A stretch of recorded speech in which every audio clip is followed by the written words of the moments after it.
Hello everyone, this is the part 2 of the unit 4, that is library management. So let's see financial management of public libraries, कि जो public libraries है उनके पास finance कहाँ से आता है and वो कैसे manage करते हैं. So जो first grants provided by the government are the main financial sources in which finance is provided for special project in addition to cess. जो मेन फाइनेंशियल सोर्स है वो है गवर्नमेंट के द्वारा ग्रांट्स प्रोवाइड करा जाना. Second RRRLF. So Raja Ram Mohan Roy library foundation जो ministry of culture के अंडर वर्क करती है. This provide the financial sources under special schemes and international project to various types of public libraries. So ये एक रेशो भी है जो RRRLF और स्टेट गवर्नमेंट कितना फंड प्रोवाइड करती हैं. जो डेवलप्ड जो स्टेट्स हैं उनमें 50% is provided by RRRLF and 50% by state government. Developing states के अंदर 60% RRRLF प्रोवाइड करती है एंड 40% स्टेट गवर्नमेंट. एंड जो नॉर्थ ईस्ट स्टेट्स हैं उसमें 90% of the fund is provided by RRRLF and the remaining is provided by the state government. Next, the amount received from various types of donations, grants and gifts. जो gift या grant donation से जो मिला तो वो finance होगा. And fees prescribed under reference services like रेप्रोग्राफिक and translation services. Amount received as late fee. So late fee हो गई, मेंबरशिप फीस हो गई, उनसे भी ये फंड मिलता है. And sale of publications and जो रद्दी जैसे बेची है उससे जो मिला, सो उससे जो पब्लिक लाइब्रेरी है वो मैनेज होती है. Next, financial management of academic and special library. So इनको एकेडमिक और स्पेशल लाइब्रेरी को मिलता है. मेन जो फाइनेंशियल सोर्स है इनका वो है उनकी पेरेंट बॉडी. जैसे कोई यूनिवर्सिटी लाइब्रेरी है तो university is the parent body and वो बजट प्रोवाइड करेगी. So the income is determined by parent body through its policies in the annual budget. And grants received from government under various schemes and projects, finance would have been available to these institutions by the government. So government भी provide करती है कुछ cases में. And grants provided by UGC, Ministry of Human and Resource Development, various organizations like ICAR. That is कोई agriculture related library है तो उसको Indian agriculture research जो ये ऑर्गेनाइजेशन है ये प्रोवाइड करेगी. कोई मेडिकल फील्ड की लाइब्रेरी है उनको medical council of India provide कर सकती है ग्रांट्स. सो ये चीज़ है. Next, let's see library budget. The preparation of an account of the income and expenditure of the whole year by the library is called the budget. So जो income और जो expenditure है उसका पूरे साल का वो उसका account is the library budget. It is an important function of management. All the policies, activities, services, resources depend on the budget strategy. It is annual. ये एनुअल है और एस्टिमेटेड होता है. Budget is a kind of financial aid and demand which is sent by the institution to the higher management once a year and if required. So let's see the types of budget. First is linear budget जिसको incremental budget, traditional budget या फिर historical budget भी बोलते हैं. Under this a new budget is prepared with an increase of about 10% as compare to the previous year. तो जो पिछले साल का बजट था उससे 10% इंक्रीज करके दे दिया, वो है लीनियर बजट. सो इसलिए this is a simple budget and is prepared in less time. It consider that all the previous items are necessary and is based on the expenditure of previous year. जो पिछले साल का as it is वो उसमें 10% increase करके दे दिया. सो इसमें तो ये कंसीडर करता है कि जो पिछले में जैसे जो पिछला बजट था उसमें जो जो चीज़ के लिए ये लिया गया था बजट तो वही अब की बार भी यूज़ होना है. सो इसलिए ये लाइन लिखी है कि it consider that all the previous items are necessary. Okay, next is formula budget. This budget is prepared on the basis of criteria. कुछ क्राइटेरियाज के बेसिस पर ये बजट तैयार किया जाता है. लाइक नंबर ऑफ स्टूडेंट्स कितने हैं, number of books, staff resources in different libraries. So इनके बेसिस पर फॉर्मूला इज़ प्रिपेयर्ड और फिर बजट तैयार किया जाता है. So this type of budget requires a lot of effort and time. क्योंकि डिफरेंट टाइप ऑफ लाइब्रेरीज हैं, उनकी डिफरेंट नीड्स हैं, डिमांड्स हैं, उसके बेसिस पर फॉर्मूला तैयार होगा. एंड देन उस फॉर्मूला के बेसिस पे बजट तैयार होगा। सो ये थोड़ा लंबा प्रोसीजर हो जाता है। Next is programme budget. अब ये है कि कोई स्पेसिफिक कोई प्रोग्राम कंडक्ट करवाना है तो उसके लिए जो बजट है। So estimated budget is prepared on the basis of new programs and services to be started throughout the year, in which interim demand can also be made if expenditure is more. It is an way an extension of linear budget. So ये linear budget का extension है, कि बस कुछ कोई programme है तो उसके लिए थोड़ा एडिशनल जो मिल जाता है बजट वो। For example, if we have to organise conference workshops and camps in new year, then we have to prepare a program based budget. Next one, performance based budget. So this is prepared only for particular program in the form of an additional budget with details of income and expenditure for the launch of the new project. This is helpful in decision making. On the basis of this, information can be obtained regarding the benefits and economic losses of new project. Next, this is an important uh, planning programming budgeting system, that is PPBS. So ये develop हुआ था 1961 में by the Rand Corporation economist. ये किया था develop Robert M C नमारा ने in 1961. It is a combo of program method and planning method. So जो हमने पीछे ये प्रोग्राम बजट मेथड पढ़ा और जो प्लानिंग वाला पढ़ा, उनका कॉम्बो है ये। अब इसके अंदर details of equivalent programmes are prepared before starting a particular programme, on the basis of which comparative study helps in making the choice. It is an important budgeting method prior to the commencement of the service. It is used by United States Department of Defense in 1961. So ये उनके लिए बनाया गया था actual में। Next is zero based budget system. This is also important. ये 1970 में develop किया गया बाय पीटर फिर। एंड इसमें क्या है, इसका मेन जो थीम है वो है leaving the activity of the past, the focus is on new and present activities. So इसके अंदर जो पिछला बजट है उसको कम्प्लीटली इग्नोर कर दिया जाता है, and a new budget is created by ignoring the old budget, assuming कि जो ओल्ड बजट है वो ज़ीरो, उसको अज्यूम करके फिर नया बजट प्रिपेयर किया जाता है। So it take a lot of time, training and effort and experience to make this type of budget. So जो लीनियर मेथड था, लीनियर जो बजट है, उसमें क्या था, पिछले साल से में 10% इंक्रीज करके बनाया जाता था। सो ये उसका अपोजिट है ज़ीरो बेस्ड बजट, उसके कंट्रास्ट में है। सो this is zero based budget. Now let's see the committees and commissions related to the finance of libraries. This is a very important topic. इससे क्वेश्चंस एमसीक्यू में पूछे जाते हैं। So first is university education commission. So university education commission आया था 1948 में, and इसके chairperson रहे डॉक्टर एस राधाकृष्णन। सो इसीलिए इसको राधाकृष्णन कमेटी भी बोल दिया जाता है। And this promoted the importance of library in the field of education. अब इसकी रिकमेंडेशंस थी कि ₹40 पर स्टूडेंट और 6.25% of the total annual budget for library. So इसमें यही चीज़ है मेन, और डॉक्टर राधाकृष्णन इसके वो रहे हैं चेयरपर्सन, एंड 1948 में आया था। तो ये चार चीज़ें इंपॉर्टेंट है। Now second is library committee. ये 1957 में बनाई गई। इसके चेयरपर्सन रहे एस आर रंगनाथन।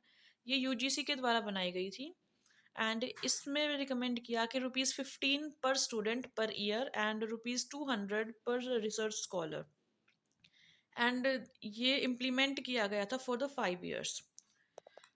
अब जो नेशनल एजुकेशन कमीशन बना है 1964 के अंदर, उसके चेयरपर्सन रहे दौलत सिंह कोठारी। सो इसलिए इसको कोठारी कमीशन भी बोलते हैं। एंड इसमें ₹25 पर स्टूडेंट पर ईयर बताया, ₹300 रिसर्च स्कॉलर के लिए, and 6.5% of the entire budget for library. So these were it's recommendations. Fourth committee is national librarian conference, जो 1966 में हुई जयपुर के अंदर। ये स्पॉन्सर करी थी यूजीसी ने, and this was the first Indian librarians conference at the university of library. So इसकी थीम थी related to the development and progress of library.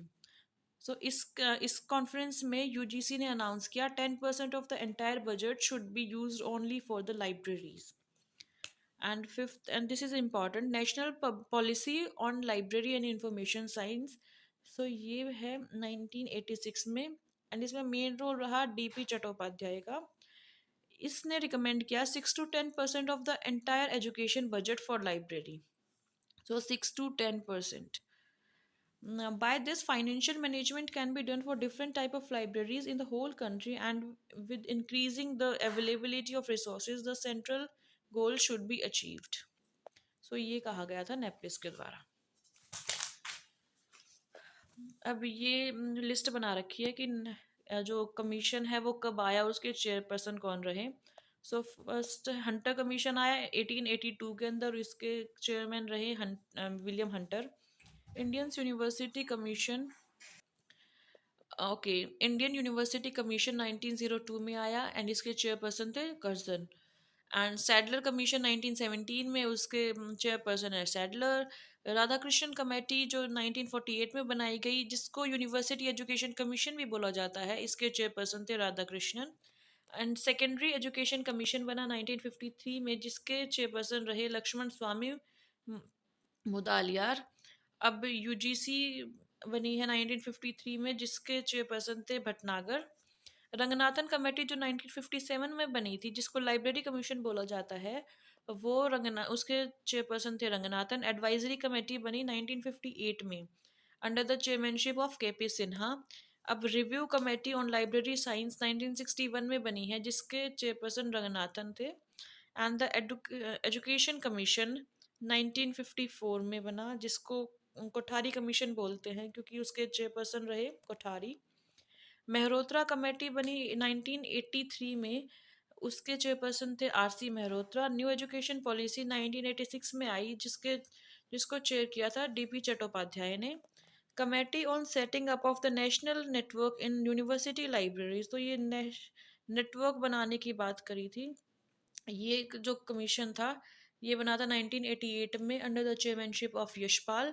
And curriculum development committee in library and information science, so ये 1990 से 93 तक बनी थी। इसका जो first ये सीडीसी बनी है, करिकुलम डेवलपमेंट कमेटी, इसके चेयरमैन रहे पीएन कौला। एंड जो ये सीडीसी 2 बनी है, जो 2012 में बनी, उसके चेयरमैन थे करी सिद्धप्पा। ओके, अब नेक्स्ट टॉपिक अपना, इसमें कुछ जो कॉस्ट से रिलेटेड एंड प्रॉफिट से रिलेटेड कुछ इंपॉर्टेंट टर्म्स हैं वो देखते हैं।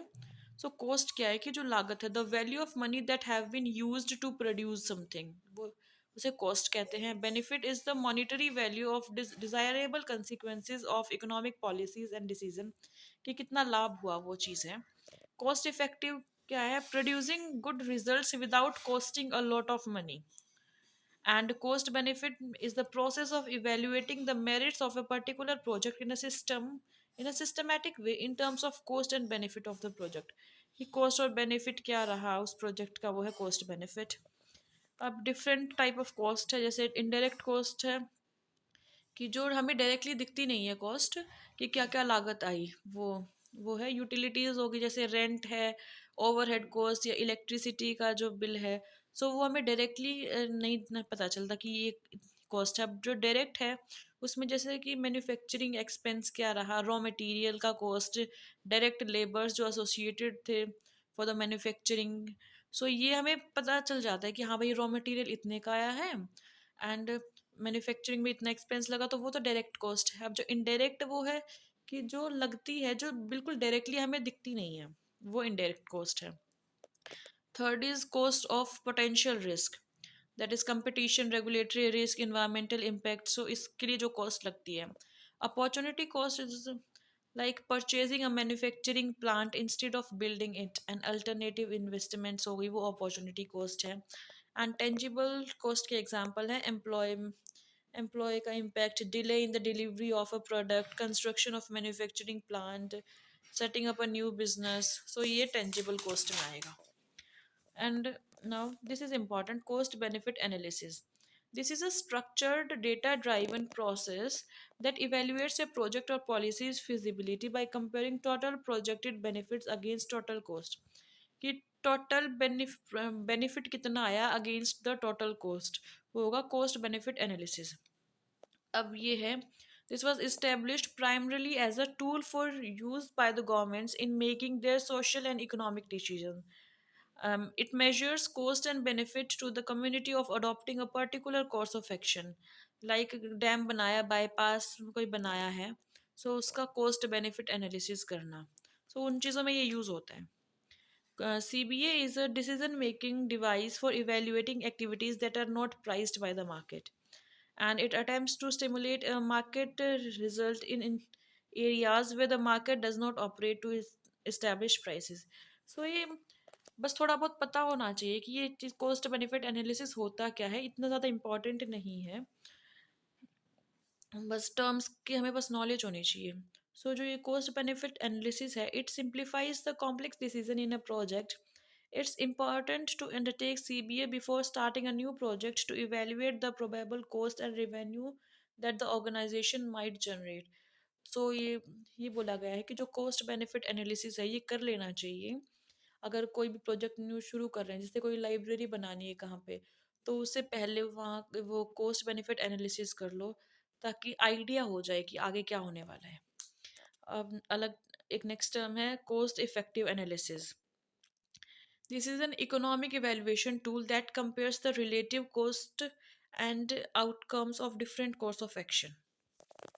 अब जो ये कॉस्ट बेनिफिट एनालिसिस था, ये मेजर करता था both cost and benefit in money.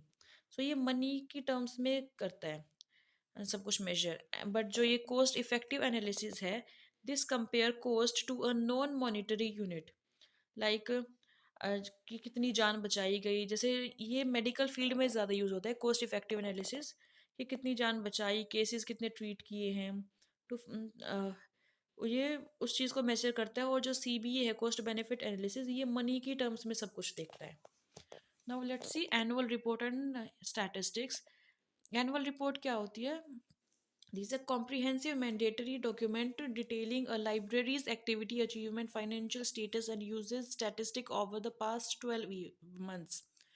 So ये है कि पूरे साल में पूरे साल का लेखा जोखा है कि क्या क्या एक्टिविटीज़ करी गई, अचीवमेंट, इसका जो फाइनेंशियल स्टेटस है, जो बजट वगैरह, वो सब कुछ है एनुअल रिपोर्ट।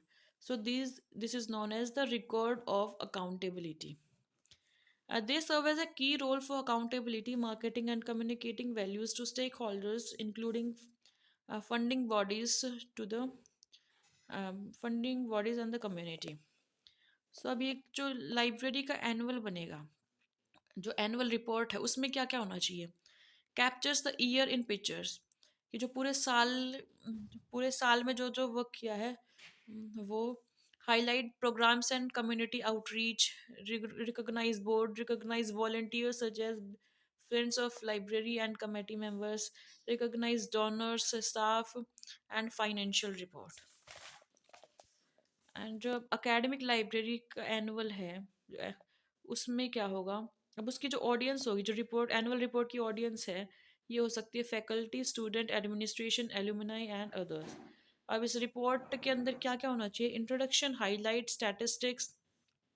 अब जो कलेक्शन साइज है, सर्कुलेशन स्टैटिस्टिक्स है, स्टाफ का डेटा हो गया, कैटलॉगिंग एंड टेक्निकल सर्विसेज, जो इंटर लाइब्रेरी लोन लिया था, आईटी की इंफॉर्मेशन हो गए, financial data related to the library, internal benchmarks, और उनका लाइब्रेरी का comparison to the other libraries, तो ये सब कुछ इसमें होना चाहिए। अब जो पब्लिक लाइब्रेरी का जो एनुअल रिपोर्ट बनेगी, उसकी जो ऑडियंस है वो है पब्लिक एंड पेट्रन्स, जो यूजर्स हैं। एंड इसमें क्या क्या होना चाहिए? It emphasis on the message and incorporate identity of library, information on income circulation and program attendance, अब information हो of the outreach activities, summarize the major accomplishments of the year। so ये सारी चीज़ें होनी चाहिए।